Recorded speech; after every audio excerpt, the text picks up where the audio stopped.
السلام علیکم my YouTube family, welcome back to my channel. کیسے ہیں سب؟ ٹھیک ٹھاک الحمدللہ، میں بالکل خیریت سے۔ آج میں آپ سے ایک بہت سینسٹیو ٹاپک ڈسکس کرنے جا رہی ہوں، جس سے بہت سے لوگ متفق بھی ہوں گے اور بہت سے لوگ نا اختلاف رائے بھی رکھتے ہوں گے، لیکن معذرت کے ساتھ جو اس چیز کو فیل کر سکیں یا جو بھی آپ کی رائے ہو مجھے کامنٹ میں ضرور بتائیے گا، لیکن کوشش کیا کریں کہ آپ ایک دوسرے کو موٹیویٹ کریں، مجھے بھی سپورٹ کریے گا اور جو بھی فیڈ بیک ہو مجھے ضرور دیجیے گا، ٹھیک ہے؟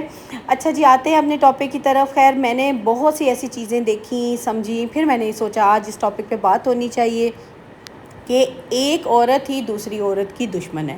آپ لوگوں نے اکثر سنا ہوگا کہ اکثر اوقات یہ جملہ آپ سنتے ہیں، ایک عورت ہی دوسری عورت کی دشمن ہے۔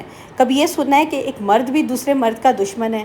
اب آپ خود دیکھیں کہ اس کائنات کا جو وجود ہے، اس کائنات کے جو رنگ ہیں، وہ سارے عورت کے دم سے ہیں۔ عورت میں اللہ تعالیٰ نے اتنی طاقت رکھی ہے، اتنی رحمت بخشی ہے کہ وہ ایک بچہ پیدا کر سکتی ہے، وہ گھر بھی چلا سکتی ہے۔ آج کل کے معاشرے میں تو عورت باہر نکل کے کام بھی کر رہی ہے، ہر چیز کو وہ لے کے چل رہی ہے اور بڑی خوش اسلوبی سے چل رہی ہوتی ہے۔ پھر بھی ایک عورت دوسری عورت کی دشمن بنی ہوئی ہے، اور اس سے ہوتا کیا ہے کہ جب ایک عورت دوسری عورت کی دشمن بنتی ہے نا، تو فائدہ جو ہے نا وہ ارد گرد کے لوگ اٹھاتے ہیں۔ اس میں مرد حضرات بھی ہو سکتے ہیں معذرت کے ساتھ، اس میں اور بھی بہت سے لوگ ہو سکتے ہیں جو کہ آپ کی اس لڑائی سے، آپ کی اس دشمنی سے فائدہ اٹھائیں۔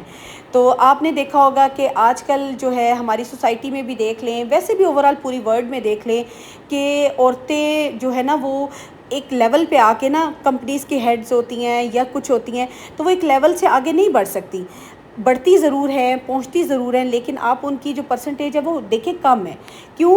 کیونکہ عورت ہی دوسری عورت کو برداشت نہیں کر رہی ہوتی کہ یہ اس لیول پہ کیوں پہنچ گئی ہے، یہ اس لیول پہ کیوں ہے۔ اب ایک کمپنی کو چھوڑیں، ایک آتے ہیں چھوٹے سے گھر پہ، ٹھیک ہے؟ ایک گھر کی طرف آتے ہیں جس میں ہوتی ہے ساس، جس میں ہوتی ہے بہو، جس میں ہوتی ہے دیورانی، جس میں ہوتی ہے جٹھانی۔ یہ ایسے رشتے ہیں جنہوں نے اکٹھا چلنا ہے، ایک گھر میں رہنا ہے، ایک گھر میں اکٹھے جوائنٹ فیملی میں۔ جوائنٹ فیملی کا مطلب ہے جڑ کے رہنا ہے۔ ہوتا کیا ہے جی، جب بہو آئی ہے تو ساس کو مسئلہ شروع ہو جاتا ہے، کیونکہ وہ ایک پاور میں ہوتی ہے، اور ایک پاور کا آپ کو پتہ ہے ویسے بہت نشہ ہوتا ہے۔ ایک پاور جس کے پاس ہوتی ہے وہ ویسے ہی بڑے اپنے آپ کو سپیریئر سمجھ رہا ہوتا ہے۔ جیسے آتی ہے بہو تو اس کو لگتا ہے جی اب یہ میری جگہ لے لے گی، تو وہاں سے وہ عورت جو ہے اس عورت کی دشمن بن جاتی ہے۔ اور ہوتا کیا ہے، بہو بھی جواب میں وہی رسپانس دینے لگ جاتی ہے کہ جی یہ میرا شوہر ہے، میں ادھر بیاہ کی آئی ہوں، میرا گھر ہے، فلاں جو بھی آپ کو پتہ ہے، جو بھی معاملات بنتے ہیں، ٹھیک ہے؟ اسی طرح سیم آ جاتا ہے پھر دیورانی اور جٹھانی کا رشتہ۔ دیورانی ہے وہ ایک ہی گھر میں اگر رہ رہے ہیں، مل کے رہ رہے ہیں، بھائی اکٹھے ہیں، شادی ہوتی ہے، دیورانیاں جٹھانیوں والے رشتے بنتے ہیں۔ اس میں کیا ہوتا ہے جی، اس کے میاں نے اتنی چیزیں اس کے لیے لایا ہے، میرے اتنے جوڑے ہیں، میں نے یہ نہیں کھانا، وہ یہ کھا رہی ہے، وہ باہر جا رہے ہیں، ان کے بچے اسکول میں پڑھ رہے ہیں۔ دیکھیں، آپ کے اگر دیور ہیں نا یا آپ کے جیٹھ ہیں، جو ان کی کمائی ہوگی وہ اسی کمائی میں رہ کے اپنی بیوی کو عیش کرائیں گے، یا اسی کمائی میں رہ کے اپنے بچوں کی تعلیم پہ خرچہ کریں گے، ان پہ اخراجات کریں گے۔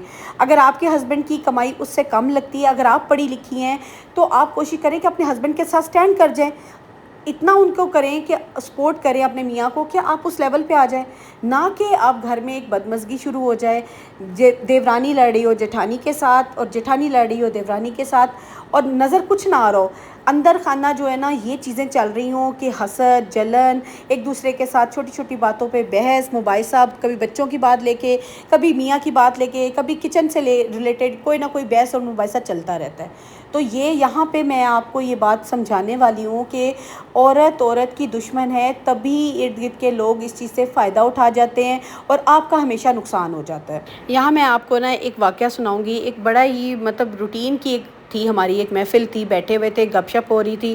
ایک عورت دوسری عورت کے ساتھ کس ٹاپک پہ بات کر رہی تھی، اسے خوار کر رہی تھی، پریشان کر رہی تھی، اس کے ہسبینڈ کی کوئی بات کر کے، تمہارا ہسبینڈ یہ، تمہارا ہسبینڈ وہ، اس طرح کی بات ہوئی، فلاں بات ہوئی، یہ ہے وہ ہے، اور وہ بندی خاموشی سے اس کی بات سنتے جا رہی ہے، اپنا پیشنس دکھا رہی ہے، برداشت دکھا رہی ہے، لیکن وہ بندی باز نہیں آ رہی۔ میں وہاں پہ تھوڑا سا مجھے برا لگا، میں کافی دیر سے سن رہی تھی کہ یہ ہو کیا رہا ہے، اور یہ چیزیں نہیں اچھی ہوتی۔ دیکھیں، جہاں پہ غلط ہوتا ہے، جہاں پہ کچھ خراب ہو رہا ہو، میں یہ نہیں کہتی کہ کوئی بندہ پرفیکٹ ہے، میرے میں بھی بہت سی غلطیاں، خامیاں ہوں گی، لیکن اگر آپ کو کچھ بات غلط لگ رہی ہے تو وہاں بولنا آپ کا بنتا ہے، اور اللہ پاک نے بھی کہنا ہے کہ اس جگہ پہ آپ نے خاموشی کیوں اختیار کی۔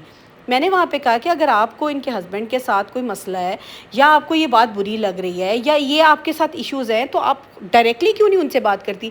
اب وہ بندی آپ کو جواب نہیں دے رہی اور آپ پھر بھی بولے جا رہی ہیں، ان کو خوار کر رہی ہیں، ذلیل کر رہی ہیں، اور اتنی محفل میں بیٹھ کے ان سے اس طرح کا ٹاپک جو ہے وہ ڈسکس کر رہی ہیں جو کہ یہاں پہ بنتا نہیں ہے کرنا۔ تو دیکھیں نا، یہ کسی کا صبر اور یہ برداشت آزمانی نہیں چاہیے۔ صرف آپ کا مقصد یہ ہوتا ہے کہ آپ اس بندے کو وہاں پر ذلیل کر دو، پریشان کرو، مینٹلی ڈسٹرب کرو، یہ چیزیں آتی ہیں۔ ایک عورت اگر سمجھدار ہے نا تو وہ کبھی بھی دوسری عورت کو پریشان نہیں کرے گی۔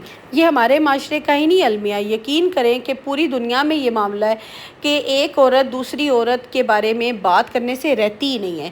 گوسپ کیا ہے؟ یہ کیا ہوتا ہے؟ سارا دن فون لے لیا اور جو شروع ہوئے کسی کی بھی بات کرنی، اور اس بندے کو پتہ بھی نہیں ہے، اور جب اس تک بات پہنچتی ہے وہ کتنی دکھی ہوتی ہے، کتنی ہرٹ ہوتی ہے، اس چیز کا تو کبھی کسی نے اندازہ ہی نہیں لگایا۔ اور پھر یہ کہہ دیتی ہیں ہم سے زیادہ جو ہے نا نیک پاک صاف عورت ہی دنیا میں نہیں ہو سکتی۔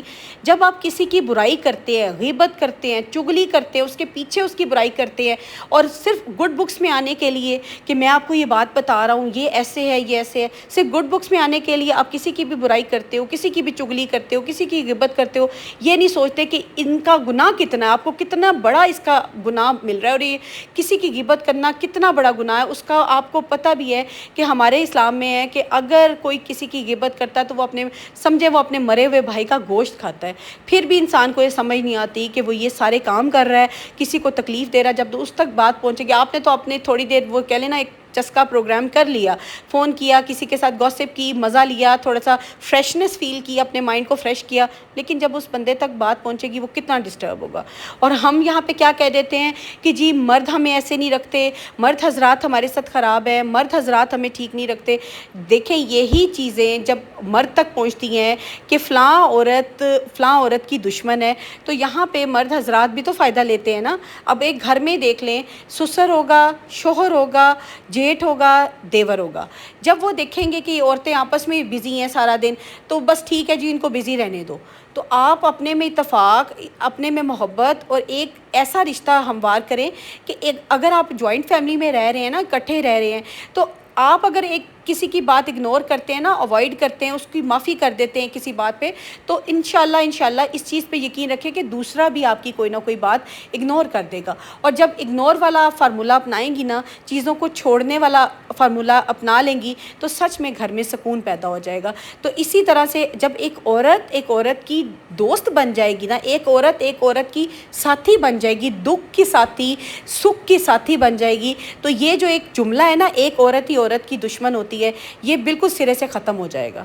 مجھے نا ایک کومنٹ آیا اور میں واقعی وہ پڑھ کے بہت ہرٹ ہوئی، کیونکہ دیکھیں آپ جب کسی تک اچھی بات پہنچاتے ہیں، اور میں کہتی ہوں اچھی بات پہنچانا صدقہ جاری ہے، اور اگر کوئی اس پہ عمل کر دیتا ہے تو آپ کو کتنا اجر ملتا ہے، اور اللہ پاک کی ذات بھی راضی ہوتی ہے کہ اگر آپ تک کوئی ایسا علم ہے، اچھی بات ہے، تو آپ اگلے تک پہنچائیں۔ میری ہمیشہ اپنے ولاگ کے تھرو یہ کوشش ہوتی ہے کہ میں کوئی ایسا موٹیویشنل بات یا ٹاپک آپ تک پہنچاؤں یا بات کروں جس سے آپ کا کوئی بھلا ہو، کوئی اچھا ہو، چلے آپ کا نقصان تو نہیں ہو رہا۔ مجھے ایک کامنٹ آیا تھا اور میں واقعی ہرٹ ہوئی کہ اس میں میرے ساتھ بہت بیڈ لینگویج اس بندی نے یوز کی ہے۔ تو آپ سب بھی دیکھ رہے ہوں گے، اور موسٹلی میرے دیکھنے والی جو ہیں وہ ولاگرز بھی ہیں، ان کے یوٹیوب چینلز بھی ہیں، اور بھی وہ بہت سے کام کر رہی ہیں، اور اللہ پاک ان کے کاموں میں انہیں برکت دے اور ترقی دے، ہمیشہ یہ دعا کرنی چاہیے۔ لیکن اس بندی کا کامنٹ پڑھ کے مجھے افسوس ہوا کہ آپ دیکھیں، اب آپ کسی کے بارے میں بری بات کرتے ہو نا، تو آپ یہ بتاتے ہو کہ آپ کی تربیت کیسی ہے، آپ کا وے آف ٹاکنگ کیسا ہے۔ میں نے جب بھی بات کی ہے، میں نے اگر کوئی سینسٹیو بات کرنے کی کوشش بھی کی ہے نا، تو میں نے پہلے ہمیشہ معذرت کی ہے کہ یہ بات اگر کسی کو ہرٹ کرے تو میرا جو پلیٹ فارم ہے نا، میں یہاں سے موٹیویشنل ٹاک کر رہی ہوں، بات کر رہی ہوں تاکہ کسی کا کوئی اچھا ہو جائے، بھلا ہو جائے۔ اگر میں نے کوئی ایکسپیرینس کی ہے، بات اچھی بات سیکھی ہے، لرن کی ہے، اپنی غلطیوں سے انسان لرن کرتا ہے، تو وہ میں آپ کو بتاؤں۔ کوئی ذات دنیا میں پرفیکٹ نہیں ہے، کوئی انسان پرفیکٹ نہیں ہے، میں پرفیکٹ نہیں ہوں اللہ کی ذات کے علاوہ۔ تو اس لیے کوشش کریں کہ کسی کی دل آزاری نہ کریں۔ اگر آپ کو کوئی چیز نہیں پسند آئی تو آپ اس کی امپروومنٹ بتائیں کہ آپ کیسے اس کو امپروو کر سکتے ہیں، آپ نہ کہ اس میں بیڈ لینگویج انسان کے ساتھ یوز کریں۔ دیکھیں نا، انسان ہے، انسان کی زبان جو ہے وہ کہاں اسے لے کے چلی جاتی ہے، اور انسان کی زبان اسے زمین پہ لا کے پٹکا دیتی ہے۔ تو کوشش کیا کریں اپنی زبان سے کسی کو دکھی نہ کریں۔ آج میں اپنی ساری پیاری بہنوں کو صرف ایک مشورہ دوں گی، کوئی آپ کے ساتھ زیادتی کر جاتا ہے نا، میں یہ نہیں کہتی کہ برداشت کریں، صبر کریں۔ ہاں، ناجائز بات پہ آپ کو جواب بھی دینا پڑتا ہے، لیکن کوشش کریں کہ سب سے پہلے خاموشی اختیار کریں۔ خاموشی، اللہ پاک نے بھی فرمایا کہ خاموشی میں بہت امن ہے، بہت سلامتی ہے۔ جتنی خاموشی آپ اختیار کر جائیں گے اتنی ہی آپ کے لیے بہتری ہے، اور آپ سکون کی زندگی گزاریں گے۔ میں اپنے ایکسپیرینس سے بتا رہی ہوں کہ مجھے کوئی بات کر کے جاتا تھا نا، یا میرے سامنے کوئی غلط بات ہو رہی ہوتی تھی، تو میں یقین کریں کہ 1 منٹ ہی لگاتی تھی جواب دینے کے لیے۔ مجھے ہوتا تھا کہ اس نے جرت کیسے کی ہے بات کرنے کی، تو وہی چیز آ گئی۔ آہستہ آہستہ میں نے کیا لرن کیا ہے کہ کچھ چیزوں کو اوائڈ کرو، اور اگر بہت ضروری ہے کسی کا جواب دینا، آپ کو لگ رہا ہے کہ اب آپ کی سیلف رسپیکٹ ختم کر رہا ہے، یہ بندہ آپ کی سیلف رسپیکٹ کو مجروح کر رہا ہے، تو وہاں پہ اسے ضرور جواب دیں۔ میں کبھی نہیں کہتی کہ ہر وقت سہنا، برداشت کرنا یا حوصلہ کرنا ایک عورت کی ہی ہوتی ہے چیز، لیکن آپ نے دیکھنا ہے، کوشش کرنی ہے کہ آپ خاموشی اختیار کر جائیں، اور اگر آپ کی سیلف رسپیکٹ کو کوئی ہرٹ کر رہا ہے، آپ کو ہرٹ کر رہا ہے، تو ضرور جواب دیں۔ میں نے یہ چیزیں اپنے خود ایکسپیرینس سے سیکھی ہیں کہ عورت کو برداشت نہیں کرتی، تو یہ بات برداشت، حوصلہ اب آپ نے اپنے اندر لانا ہے کہ دوسری عورت جو ہے وہ آہستہ آہستہ اس ڈگر پہ چلے، وہ یہ دیکھ لے گی۔ میں ویسے سمجھتی، جہاں تک اپنا ایکسپیرینس لے کر ہے، کہ موسٹلی عورتیں نہیں چیزوں کو سمجھتی، اور اللہ پاک ان کو ہدایت دے۔ یہ دعا کیا کریں، اگر آپ میں برداشت، حوصلہ آئے گا نا، تو اگلے بندے میں بھی انشاءاللہ دعا کیا کریں اللہ پاک یہی ایلیمنٹ، یہی حوصلہ، یہ برداشت، ہمت جو ہے نا ہر بات کو سہنے کی، سننے کی، وہ پیدا کرے۔ ہمارے مذہب میں بھی یہ بات کلیئر ہے کہ مرد اور عورت برابر ہیں، ایک گاڑی کے 2 پہیے ہیں، اور اگر یہ گاڑی کے 2 پہیے صحیح کام نہیں کریں گے تو زندگی نہیں چل سکے گی۔ لیکن یہ کہ ان کو صحیح چلانے کے لیے ایک عورت دوسری عورت کا سپورٹ سسٹم بنے۔ جب ایک عورت دوسری عورت کو سپورٹ کرے گی، ایک عورت دوسری عورت کا ساتھ دے گی، تو یہ جو ایک بنا ہوا ہے نا، عورت کی دشمن ہے، یہ جملہ سرے سے جو ہے نا وہ ختم ہو جائے گا۔ عورت کی ساتھی اور دوست بن جائے، اور ایسا سپورٹ سسٹم تیار کرے نا کہ کوئی آپ کو زیر نہ کر سکے۔ اس سپورٹ سسٹم کے تحت مجھے بھی سپورٹ کیجیے گا۔ ملتی ہوں نیکسٹ ولاگ۔